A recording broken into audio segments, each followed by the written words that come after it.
Seja bem-vindo ao Seminário de Teologia e Vida Cristã Palavra da Vida. Você está em mais um curso de teologia cuja proposta é fazer alargar o seu conhecimento na área teológica, um curso descomplicado, contextualizado, provocativo, reflexivo e que faça sentido para a nossa vida cotidiana, porque entendemos que não só a construção conceitual da teologia, respeitando as correntes da teologia construída nesses quase 2000 anos, mas isso só não é suficiente. Nós pretendemos que a partir do entendimento bíblico, dos conceitos esclarecidos, nós possamos reproduzir isso em uma espiritualidade no nosso cotidiano e nas relações. Seja bem-vindo a mais uma aula do curso de teologia do Seminário de Teologia Palavra da Vida. A todo o Brasil. Nós vamos dar continuidade então ao comentário, do segundo livro dos Crônicas, e falando então da vida de Davi, como nós estávamos falando. E aí não tem nenhum problema, quando a gente fala da vida dos personagens bíblicos. O que não é muito bom é falar da vida daqueles que não são os personagens bíblicos. Falar da vida dos outros, Mas aqui falando da vida desse povo aqui, tá tudo certo, que aí a gente vai extraindo lições para a nossa vida, Então nós, na divisão aí do livro de 2 Crônicas, nós paramos até o capítulo 21, que foi a respeito do rei Davi, as suas atribuições, enfim, a devoção de Davi, que ele era um homem que buscava a direção de Deus, ele priorizava a espiritualidade e as vitórias de Davi também. E nessa terceira divisão, seu magnífico santuário. Então, o 2 Crônicas, do capítulo 22, desculpa, viu, irmãos? É 1 Crônicas, Eu confundi aqui, tá? Primeiro livro dos Crônicas. Então, 1 Crônicas, capítulo 22, até 2 Crônicas, capítulo 9, aí sim, aqui a gente vai abordar sobre o magnífico santuário, Ou seja, aquele templo famosíssimo, que é o Templo de Salomão, tá? Então, esse trecho, do capítulo 22 de 1 Crônicas até o capítulo 9 do 2 Crônicas, lembrando que aqui no original é um livro só, É por isso que atravessa de um livro para o outro, Na nossa organização aqui a gente falou, sai de um livro e vai para o outro, a mesma história, sim. Era um livro só, Então ele está relatando a história, e então por isso que vai do capítulo 22 do primeiro até o capítulo 9 do segundo. Então o trono de Davi, o templo de Salomão são os temas principais, tá certo? Desse trecho, Desse texto aí, tá? Nessa sessão é tratado sobre o templo, sua administração, construção e dedicação. Ele seleciona só as partes positivas, do reinado de Salomão e não menciona os seus pecados e fracassos. Então é bem interessante, não só de Salomão, mas o cronista, o escritor, ele também faz isso com Davi, Ele decide não contar os pecados, os fracassos de Davi, ou pelo menos não dá ênfase, como dá o livro de Reis, Livro de Reis que conta mesmo com todos os detalhes, os fracassos, as consequências, o que aconteceu no reino de Davi, e na vida de Davi, por causa dos seus pecados e tudo mais. Aqui, o sacerdote, ou um sacerdote que escreve o livro, ele decide não trazer, tá certo? Ele está estimulando, na verdade, os judeus, tá pegando os exemplos, os pontos positivos aí desses dois personagens, tanto Davi quanto Salomão, para incentivar, estimular, esses judeus que estão voltando do cativeiro, tá certo? Então, ele está trazendo as histórias, aquilo que Deus fez, aquilo que esses homens de Deus, Davi e Salomão, realizaram, debaixo da bênção de Deus. Então eles decidem só estar trazendo os pontos positivos. Então não é que ele está encobrindo nada da história, mesmo porque eles sabiam, mas ele decide então trazer esse conteúdo para que isso seja feito, ou seja, para que eles sejam estimulados a estar servindo a Deus, a estar reconstruindo, aí a vida espiritual da nação, tá? Então, desse capítulo 22 do primeiro livro até o capítulo 9 vai enfatizar isso, como era administrado esse templo, como ele foi dedicado a Deus, naquela dedicação onde os sacerdotes foram lá oferecer muitos e muitos sacrifícios. e eles não conseguiram ficar em pé porque tamanha era a glória de Deus, a presença de Deus sendo derramada, que os sacerdotes, eles ficaram deitados, eles caíram, né? Porque a glória de Deus foi derramada ali de uma maneira explícita mesmo, né? Algo assim muito impressionante.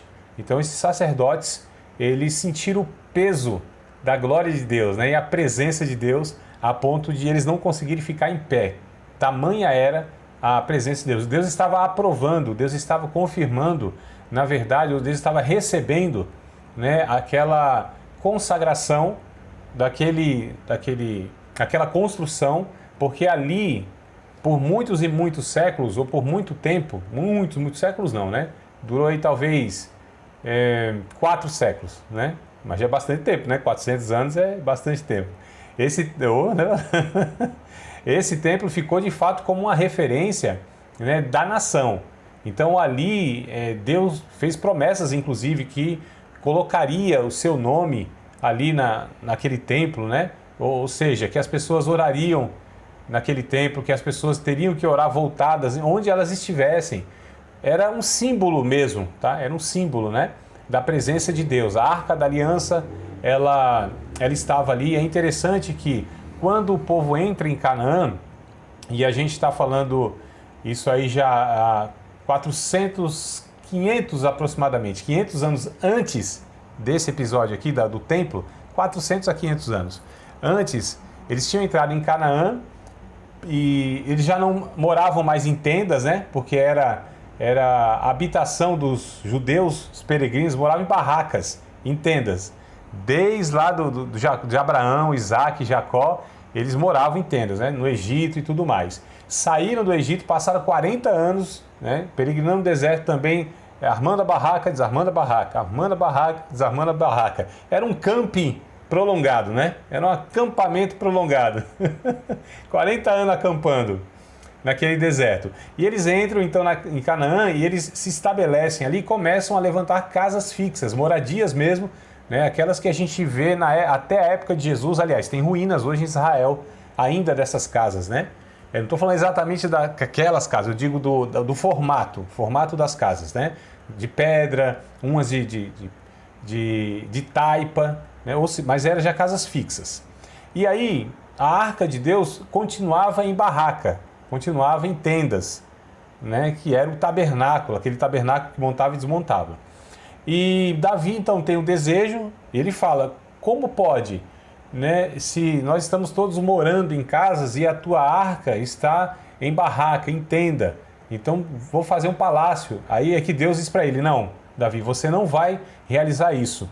Embora a intenção de Davi fosse boa, honesta, sincera, né, toda a pureza do coração, mas Deus disse, não, primeiro que eu não habito em templos feitos por mão de homens.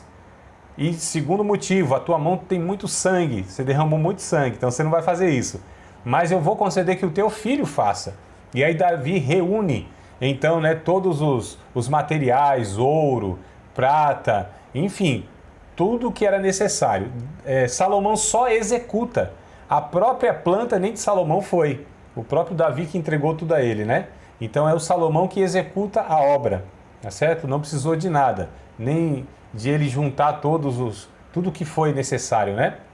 Então, esse trecho vai mostrar isso, a consagração, como era feita a administração, como que se dava tudo isso. Levou 7 anos para construir, amados. 7 anos para construir esse templo. Aí você fala, André, mas isso aí não é novidade não, que as igrejas de hoje demora muito mais, né? Mas ali, irmãos, ali não é que não faltava nada não, nunca faltou nenhum material. É porque era suntuoso mesmo, né? Então 7 anos para construir, que foi por muito tempo uma das maravilhas do mundo, né? E a gente percebe então que esse trecho vai falar sobre isso, tá bom? A quarta divisão, que vai de 2 Crônicas, capítulo de número 10 até o 36, que aqui é a última divisão do estudo de 2 Crônicas. Aqui vai contar a história variada, ou a história de Israel variada, né? O cronista não faz nenhuma menção sobre as tribos do norte. Olha que coisa interessante. Lembra da divisão que houve, né? Até Salomão era o Reino Unido. Eles foram para o cativeiro babilônico, passaram 70 anos lá. Quando eles voltam, na verdade, volta lá em torno de 40 e poucos mil judeus, né? A grande maioria era da tribo do sul, de Judá. Vocês lembram dessa informação, né? Dessa informação? O Reino do Norte, né? Que era conhecida como Israel, a sede lá, o estado era Samaria, e a tribo do sul, ou as tribos do sul, que era Judá e Benjamim, e a capital era Jerusalém, né? Então os reinos do norte produziam muitos e muitos reis, aliás, todos os reis idólatra, reis maus mesmo. Judá que teve um pouco mais, né, de acerto nessa questão. Teve lá seus 3, talvez 4 reis, e a gente está falando de mais de 40 e tantos reis aí, 3 ou 4 que foram reis piedosos, né? Josafá, se eu vou lembrar agora, Josias, Jeoaquim, foi aí uns 3 ou 4, né? Então a tribo do sul, ou o reino do sul, melhor dizendo, o reino do sul, né, com as tribos de Judá e Benjamim, foi que se manteve um pouco melhor, ou menos pior, espiritualmente falando, do que o reino do norte. Então o cronista nem menciona o reino